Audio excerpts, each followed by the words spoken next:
Olá, meus irmãos. Mais uma vez estamos aqui com prazer e grande satisfação estar com vocês neste dia, nesta noite, nesta tarde. Nós não sabemos o momento que você está assistindo, né? E ouvindo este programa, que é o seu programa semanal, o EBD Podcast em síntese. Na verdade, EBD em síntese Podcast, né? Que é uma realização aqui da Igreja Evangélica Assembleia de Deus, no estado do Rio Grande do Norte, presidida pelo nosso amado pastor Martim Alves da Silva. E esta também é a realização, professor Wabid, do DENEC, Departamento de Educação Cristã da nossa igreja. Amém? Olha só, pastor Amém. Moab, você que está aí é, do outro lado, todos já conhecem você, né? Dispensa a apresentação, e nós vamos dar continuidade aqui na nossa lição. Nós vamos agora adentrar na lição de número 12, Moab. 12. Professor Moab, lição de número 12. Lição número 12, cujo tema é a vida após o cativeiro. O texto principal vai dizer assim: os restantes que não foram levados para o cativeiro, lá na província, estão em grande miséria e desprezo, e o muro de Jerusalém fendidos e as suas portas queimadas a fogo. Neemias capítulo 1, e versículo de número 3. A lição, ela tem a leitura bíblica em classe em Esdras capítulo 1, versículo 1 até o versículo 7. E temos aqui também os objetivos, a lição traz objetivos que é para falar sobre o contexto do retorno dos cativeiros, do cativo, na verdade, né?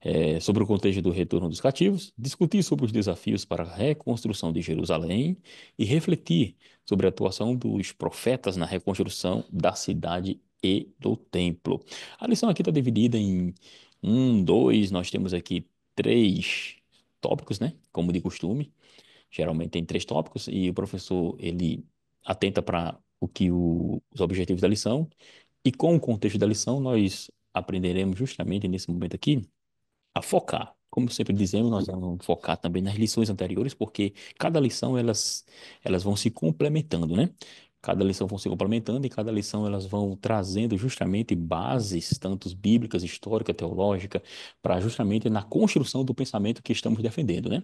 Que no caso aqui, ela vai estar trazendo a história justamente quando o povo vem do cativeiro, retorna do cativeiro, e agora, professor Moab, o povo vai ter uma vida agora após o cativeiro, né? Foi falado sobre o reino que foi dividido, foi falado as levas que foram para o cativeiro da Babilônia, os assírios que no ano 722 no Reino do Norte levou o cativo também, e 606 mais ou menos, Babilônia também levou cativo Judá.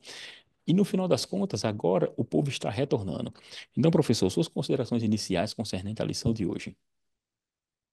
Amém.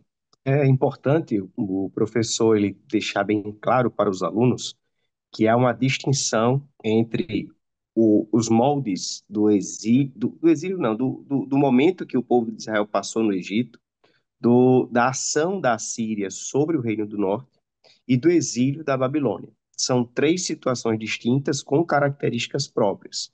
No cenário da Babilônia, o povo de Judá, o Reino do Sul, quando estava na Babilônia, estava nesse contexto, eles usufruíram de uma certa liberdade, certo? E essa liberdade teve algumas influências e possibilitou algumas mudanças no povo. Por exemplo, podemos já adiantar aqui a questão das sinagogas. As sinagogas, elas surgem justamente no exílio da Babilônia para que o povo não perdesse a identidade. E aí o povo de Judá, né, vamos dizer assim, o Reino do Sul, nesse contexto, eles ficaram também mais preocupados em não voltar para a idolatria, como aconteceu. Só que o tempo que eles passaram, esses 70 anos que o Reino do Sul passa na Babilônia, traz outras características que a gente pode perceber na hora que chega o momento de retornarem à sua terra. E é isso que nós vamos trabalhar nesse momento. É o que aconteceu, né? Quais são os fatos marcantes que identificam, né, o povo de Judá ao retornarem para a sua terra. Então, quais foram as consequências, as influências e o que é que isso marcou na vida do Reino do Sul? Muito bem. E por causa disso, a lição ela dividida em três pontos. no primeiro ponto aqui, que seria o primeiro tópico da lição, ela vai falar sobre justamente o chamado período pós-exílico, né? Que vai envolver ali o contexto chamado de contexto samaritano. Aí a lição ela vai trazer também situações específicas, como ele diz aqui, cumpre-se as profecias, relacionado justamente à profecia. Aí tem um segundo tópico, professor, que diz assim, o retorno para Jerusalém. Porque como o foco da lição agora está justamente na volta, no retorno, no período chamado pós-exílico, então temos a volta do povo de Jerusalém. E aqui ele vai dividir em três fases. E nós vamos ver já já como se deu cada fase específica. Estamos aqui justamente para, entornando aqui justamente o assunto, como se daria cada ponto que deveria ser debatido, né, na classe de aula. E tem um terceiro ponto aqui que seria a reconstrução.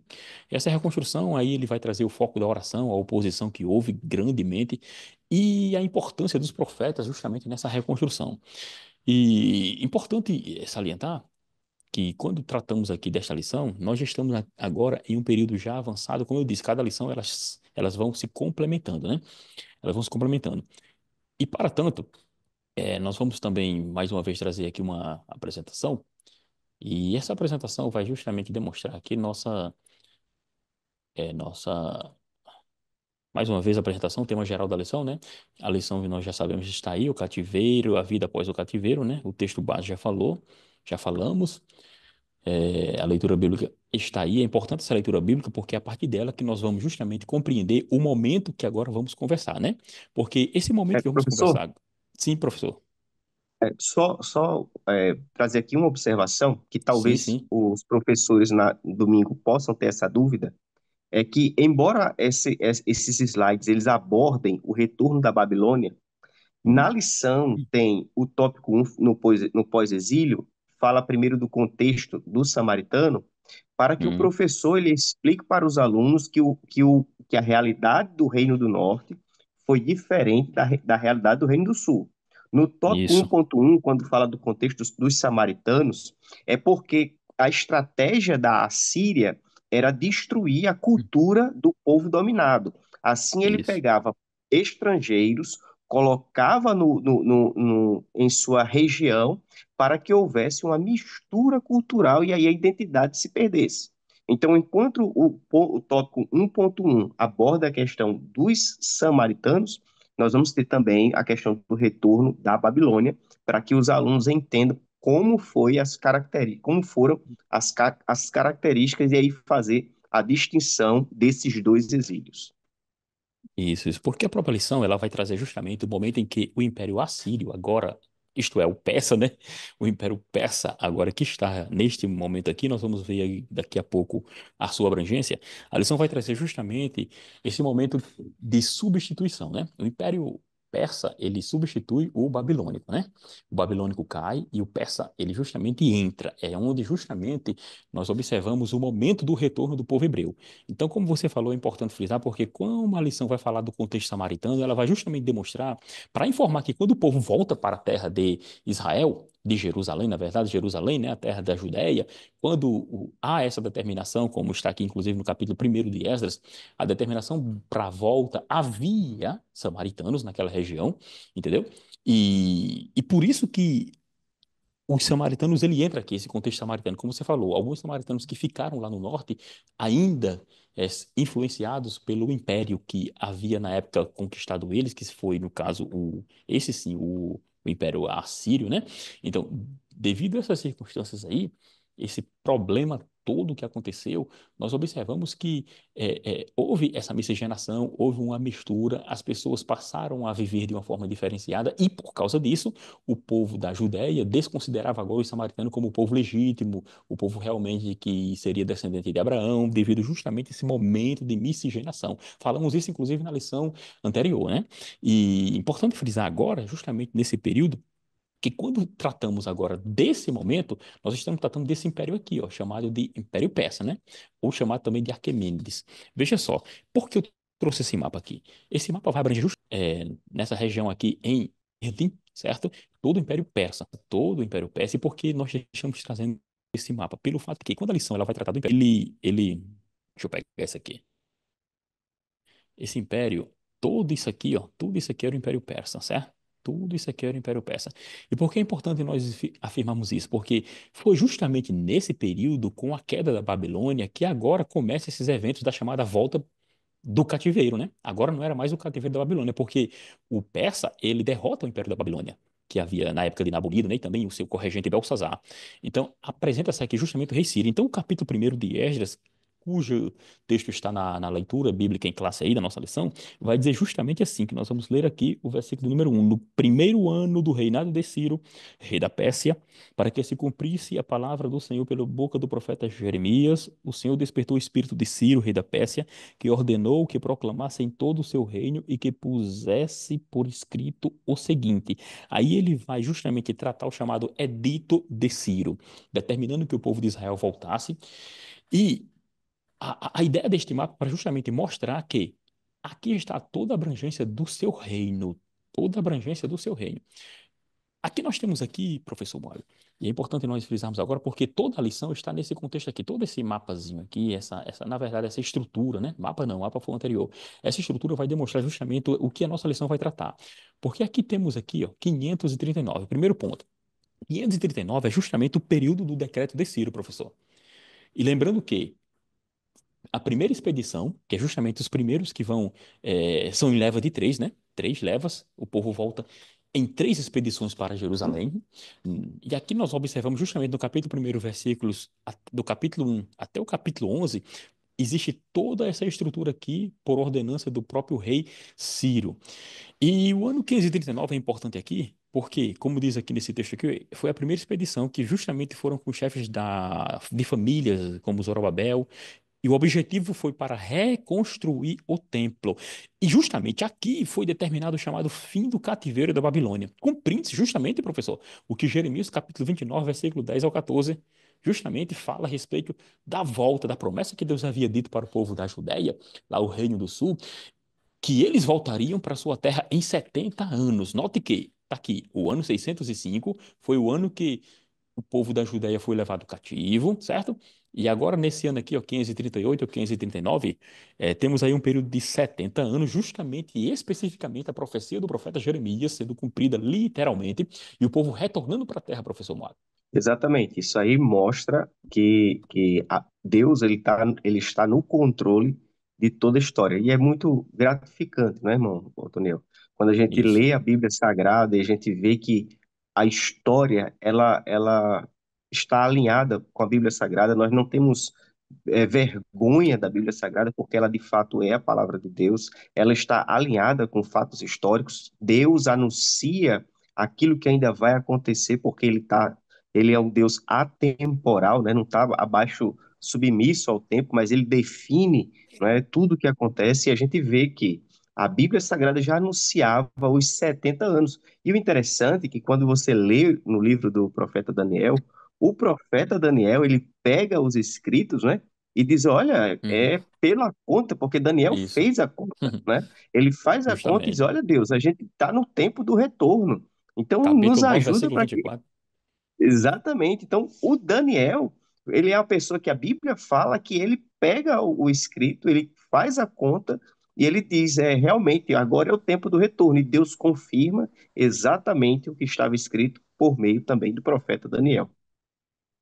Justamente interessante isso, porque quando a lição está tratando justamente dessa volta entre Daniel aqui, que estava na Babilônia, Daniel aqui, eu coloquei aqui, ó, capítulo 9, versículos 24 em diante, e aqui surge justamente também, professor, não é tema da lição, mas é importante lembrar que é aqui que surge a chamada 70 semanas de Daniel, né? Porque a partir da revelação que Deus se mostra para Daniel, que esses 70 anos Deus mostra para Daniel, na verdade, como também um período de 70 períodos de tempos, que vai justamente demonstrar a vinda do Messias, o período do anticristo, o arrebatamento da igreja, e é um assunto para outra aula, né? Mas aqui nós observamos justamente nesse período aqui que o fim do cativeiro ocorreu, Ciro determina, né, decreta 538, 539, você observa que o templo que foi justamente a volta, a primeira leva, foi justamente para a reconstrução desse templo. Esse templo ele foi reconstruído por etapas. Aí surge justamente os profetas Ageu e Zacarias, por volta ali do ano 520. Ambos são profetas justamente pós-exílicos. Após o exílio, eles voltaram também e estavam agora na terra. E eles eram interessante porque a lição vai tratar também sobre eles. Eles eram importantíssimos pelo fato de que era eles que faziam com que as pessoas voltassem a si e lembrassem para que esse templo fosse terminado. 539, 538 foi o ano que foi dado para justamente eles reconstruírem. Porém, o templo veio ser aí concluído cerca de 536, e começou até 516, ou seja, passou muito tempo para ser reconstruído o templo, justamente por falta de justamente de quê? Vamos dizer assim, do amor e da concepção, vamos dizer assim, e do motivo pelo qual eles estavam voltando. Que primeiro era o quê? Reconstrução do templo. A cidade estava toda devastada. E se você observa, justamente nos livros de Esdras, Neemias, no segundo livro das Crônicas, são justamente livros paralelos que vai tratar desses eventos, você vai observar que nesses livros vai demonstrar o momento em que aparece esse pessoal, como você citou no início aqui, de samaritanos. Por quê? Porque como nós mostramos aqui nesse império aqui, ó, no mapa novamente, todo esse domínio aí, desde 538 antes de Cristo até 332, por volta de 332, lembrando que essas datas são aproximadas, por volta de 332, esse domínio era o chamado domínio persa. Ou seja, durou todo esse tempo. Todo esse tempo, o Império Persa dominou as regiões aí, né? E quando o povo volta para a terra, neste momento, a terra chamada de, que era a terra de Israel, a terra do norte, ela, neste momento, nesta época aqui de 539, onde temos aqui Esdras, capítulo 1, professor, essa terra de Israel, ela era chamada aqui apenas de Samaria. E a terra lá de Judéia, do sul do Judá, era chamada de Judeia. Ou seja, ele se tornou, na verdade, uma sátrapa, né? Como se diz, o texto chama de satrapia, né? Satrapia é justamente aqueles que governariam, né? E os sátrapas são os governantes, né? Isso, eles eram representantes, né, do, Isso. do, do, da, do, vamos dizer assim, dos persas, né? Era uma Isso, do estratégia que os rei. persas utilizavam para facilitar a administração de grandes territórios. Eles tinham pessoas de confiança que eles distribuíam por todo, porque você imagina aí a extensão desse domínio. Então, como administrar uma extensão tão grande, né? Então, o que é que ele Isso. fazia? Ele montava uma equipe de pessoas de confiança e distribuía nessa região. Então, ele teria uma garantia de que cada local desse aí estava realmente alinhado com suas diretrizes, e não era diferente no território da Samaria, como foi dito aí, como da Judéia. Justamente, os historiadores dizem que, na verdade, esses chamados de Sátrapa, né? sátrapas, é o nome, né? É, Sátrapa. sátrapas. A satrapia é o governante, né? E o sátrapa é, as províncias, né? Não, a satrapia eram as províncias e os sátrapas eram os governantes. Isso, Para ficar bem claro aqui, né? Então, a satrapia, que eram as províncias, dizem os historiadores, quando eu falo historiadores, estou falando de forma geral, porque é consenso geral isso, né? De que, na verdade, era o olho do imperador, era o olho do isso, imperador na região, né? Justamente para evitar problemas, e eram pessoas realmente que eram governadores, eram eles que governavam. Então, a província da Judéia e a província da Samaria eram uma satrapia. Justamente porque era um termo utilizado, inclusive, foi cunhado, foi pelo Império Persa, né? Era um termo utilizado por isso. eles, né? Aí a lição vai demonstrar justamente esse período aqui, como nós temos aqui este mapa não, este gráfico. Aí você observa que quando nós colocamos aqui Neemias aparece aqui, ó, a Neemias aparece quase 100 anos depois, é porque vai ser justamente uma terceira leva. Que antes, em 457, está aqui, ó, 515 o templo é finalizado, 457 aparece quem? Já um outro rei, já não é mais Ciro o Grande. E é importante frisar essa questão de Ciro, professor, antes de nós continuarmos. Eu trouxe essa imagem aqui era uma imagem que dizem que é Ciro, né? O grande no World History Encyclopedia, né? Aí diz assim, ó, conforme Isaías e Jeremias havia profetizado, o fim do cativeiro babilônico foi decretado por Ciro, rei da Pérsia, no ano de 538 a.C. Aí as referências, certo? Inclusive, essa referência de Isaías é muito linda, porque eu vou pedir para você ler, professor. Leia essa referência aí, Isaías capítulo 44, versículo 26 e 28. É interessante demais. Enquanto você procura, eu vou falando aqui que, no caso, Ciro era chamado de Ciro o Grande, né? Ele foi rei da Babilônia e o decreto de Ciro, o edito de Ciro que temos aqui em Daniel, em Esdras capítulo de número 1, versículo 2, ele vai se assemelhar justamente a esse cilindro de Ciro. E há consenso que justamente por causa de Ciro, consenso acadêmico, né, por causa de Ciro, o povo de Israel justamente volta para sua terra. E nós encontramos nesse chamado cilindro de Ciro, que foi encontrado aí em 1879, na Babilônia, e aí, como diz o texto aí, o que viria a se tornar um dos achados mais importantes de toda a história da humanidade, esse cilindro vai contar justamente como Ciro tratava os povos, né, que eles conquistavam. E diziam até que ele tratava, vamos dizer assim, de forma até não oprimindo tanto, né, desde que pagasse os impostos, né? Desde que pagasse É os impostos. tanto, é tanto que nesse Diga. retorno aconteceu de algumas famílias, né, não Uhum, retornarem, né? isso. Não houve Não uma é. unanimidade entre os judeus e retornarem Isso. para a Judéia.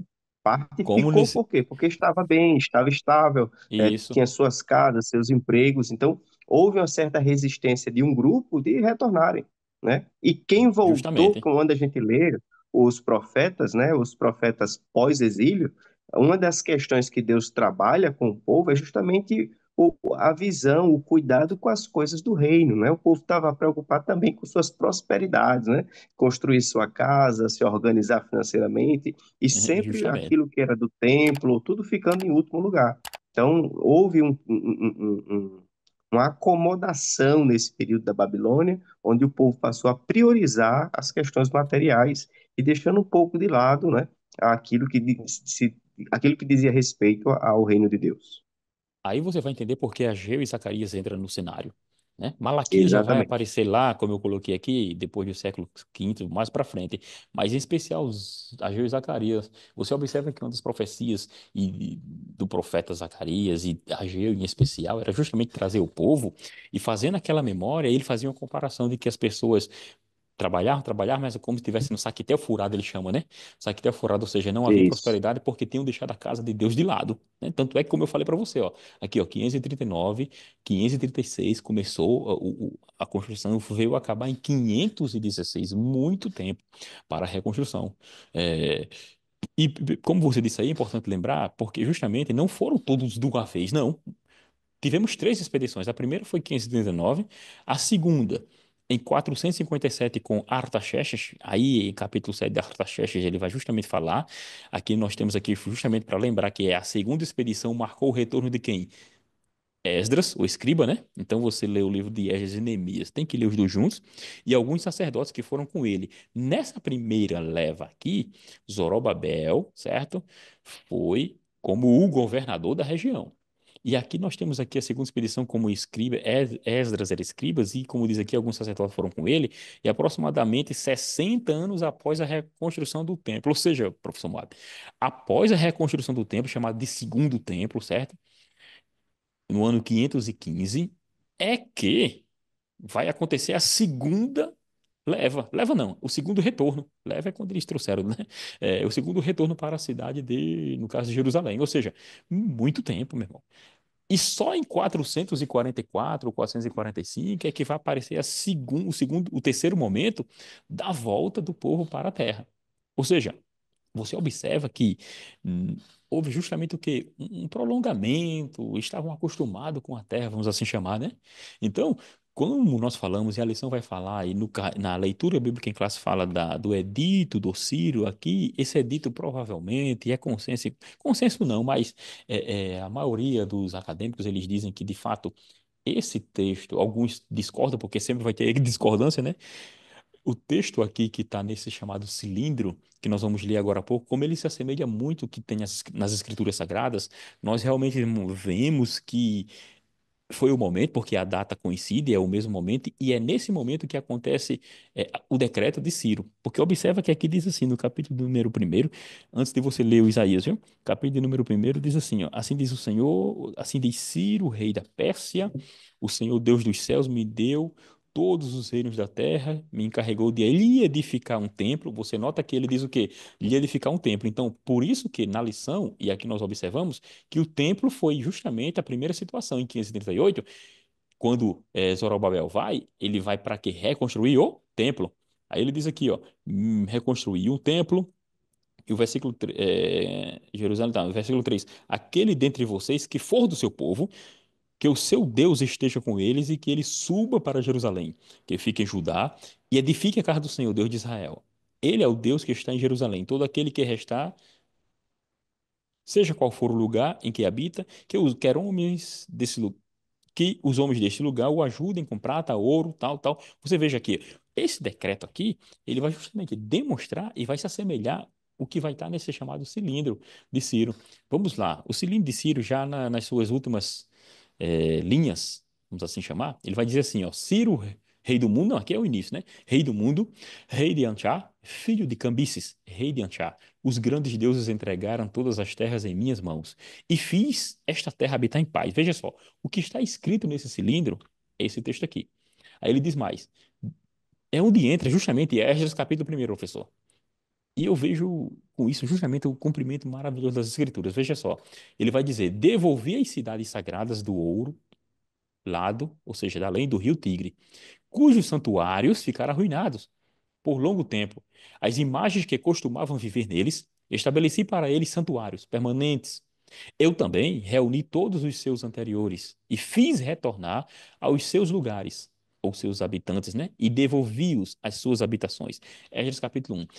Quando ele fala aqui que devolveu, você nota aqui nessa regiãozinha aqui, ó, onde está passando esse, aqui, ó, é o chamado Rio Tigre e o Eufrates. Quando ele fala que devolve para além do rio, ele fala aqui, né, ó, devolvi as cidades sagradas do outro lado, além do Tigre, cujos santuários ficaram arruinados por longo tempo. Ele está justamente se referindo à terra da Judéia, aqui, ó, essa terrinha aqui, ó, do outro lado do Tigre. Quando ele faz referência a ele aqui, é justamente quando vem o primeiro e o que temos aqui no capítulo primeiro aqui de Esdras, justamente determinando por boca de Ciro e como cumprimento das Escrituras Sagradas. Então, nós nessa lição é, trazemos essa imagem aqui e aqui nós paramos de compartilhar para demonstrar justamente como o professor no domingo aí ele vai justamente atentar-se para mostrar para o pessoal e é bom levar esses um mapa para justamente mostrar para o pessoal como cada um se situa na região, a importância das datas, porque a lição vai trazer essas datas e ela traz especificamente as datas específicas do retorno, né? E quando nós falamos sobre esse retorno, agora nessa segunda parte de nossa conversa, e aqui a gente já também já estamos chegando, já indo para o fim, aí temos aí uns 5 a 10 minutos para concluirmos. Nós temos aqui a respeito, professor Moab, depois de. Sim, antes, porém, eu quero que você leia o texto, né? Já ia se esquecendo, ó, Estou de Bíblia aberta. vai lá, Isaías. 44, 20, é isso. Isaías 44, 26, é? Uhum. Isaías 44, 26. 26. Isso. E o Que 28 também. confirmo, isso. Que confirmo a palavra do meu servo e cumpro o conselho dos meus mensageiros e digo de Jerusalém. Ela será Já, habitada e já. das cidades de Judá, Repita aí, professor Moab, repita. Tem uma que, falhada con- aí. que confirmo a palavra do meu servo e cumpro o conselho dos meus mensageiros, que digo de Jerusalém. Ela será habitada e das cidades de Judá. Elas serão reedificadas e eu levantarei as Jerusalém. suas ruínas. 28, Digo né? de Jerusalém, repita, digo de Jerusalém. Digo de Jerusalém, ela será habitada e das cidades de Judá, elas serão reedificadas. Que digo de Ciro, é meu pastor e cumprirá tudo o que me agrada, e dirá de Jerusalém, ela será reedificada e do templo será fundado. Essa profecia é tão precisa, professor Moab, que os críticos, né, os teólogos liberais, quando falam de teólogos liberais, daquela escola liberal, né, que nega o sobrenatural, os teólogos liberais dizem que, na verdade, esse não é escrito pelo Isaías originário, né, que eles chamam, eles dividem o livro de Isaías em Isaías 1 e Isaías 2. É como se tivesse um Isaías falando após o cativeiro, certo? Então os caras não creem na profecia, né? E dizem que na verdade é um segundo Isaías. Não foi Isaías que profetizou, não, mas na verdade Isaías está profetizando. 100 anos antes de Ciro nascer, Isaías Né? profetiza que digo de Ciro que ele vai retornar e vai dizer ao templo, né? Funda-te, ergue-te, Jerusalém também. Ou seja, você observa como a importância das escrituras sagradas e o cumprimento dela, né? Professor. Então, aqui nessa lição agora, o retorno, né? Que foi um sonho, certo? Que é o segundo ponto aqui, o retorno que foi um sonho realizado, né? E também a reconstrução desse templo, houve várias oposições, né? Oposição, então se precisou, como a lição vai trazer, de oração, certo? E um grande líder para isso. E onde entra justamente a ação dos profetas Ageu e Zacarias. Exatamente, né? Exatamente. Você percebe que o fato de voltarem do exílio não foi não foi suficiente, né, para que houvesse toda a grande mudança. O povo, Uhum. por influência do conforto, vamos dizer assim, é tanto que eu queria até fazer um link, né? Quando você Sim. lê Apocalipse 18, quando fala da Babilônia, nós sabemos que a Babilônia em si, levando em consideração o livro de Apocalipse, é algo do passado. Mas a Babilônia ela trouxe algumas marcas muito importantes, né? Assim, Uhum. ruins para o povo. É tanto que quando você lê Apocalipse 18, versículo 4, você encontra Deus dizendo assim: olha, sai dela, povo meu, né? Então é como Uhum. se aquele contexto da Babilônia ficasse impregnado no povo, né? Então você percebe isso quando está lendo agora essas características do povo pós-exílio. O povo pós-exílio, ele, embora não estivesse tão idólatra como era antes, mas passou a ser um povo mais materialista, né? Mas olhava mais para o seu bolso, olhando mais para a sua própria prosperidade. E assim começaram deram continuidade a esse sentimento de não se importar com o templo, não se importar com o culto. É tanto que quando você lê os profetas pós-exílio, você vê um descuido, né, com aquilo que é sagrado. O próprio profeta Malaquias, por exemplo, você percebe que os próprios sacerdotes já diziam que não havia vantagem nenhuma em servir ao Senhor, né? Não há nem, Entendi. não precisa tanto. Será que Deus ele se importa? Será que vai fazer alguma diferença? Então, o pós-exílio ele marcou com um sentimento de descaso com aquilo que era sagrado. Enquanto antes do exílio as pessoas olhavam para o templo, né? Olhavam para o culto como Uhum. aquilo tão especial, vamos dizer assim, apesar do seu pecado, no pós-exílio uma dificuldade maior, onde Deus levanta profetas para chacoalhar o povo, dizer, olha, vocês estão trabalhando muito, é verdade, estão querendo prosperar, é verdade, mas o Justamente.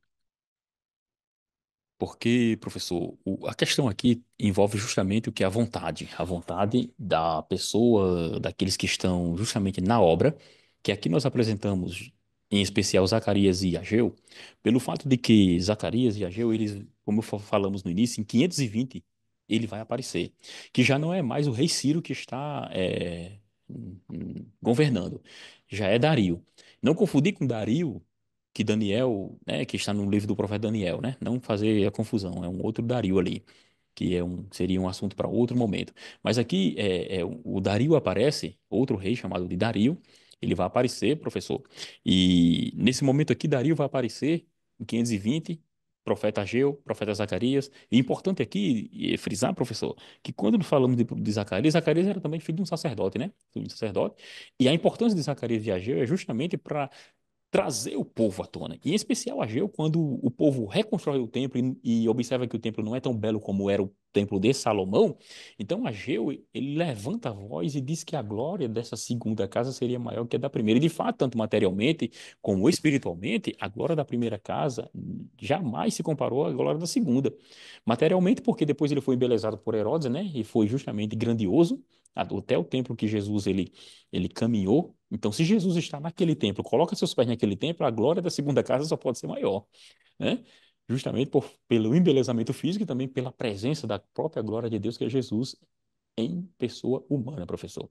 Apesar de você ter dado uma caidezinha aí na internet, mas aqui eu peguei a ninhada da história aqui, justamente para demonstrar essa forma para nós concluirmos dessa obra do templo, né? E desse chamado a um compromisso com Deus, professor, para nós encerrarmos.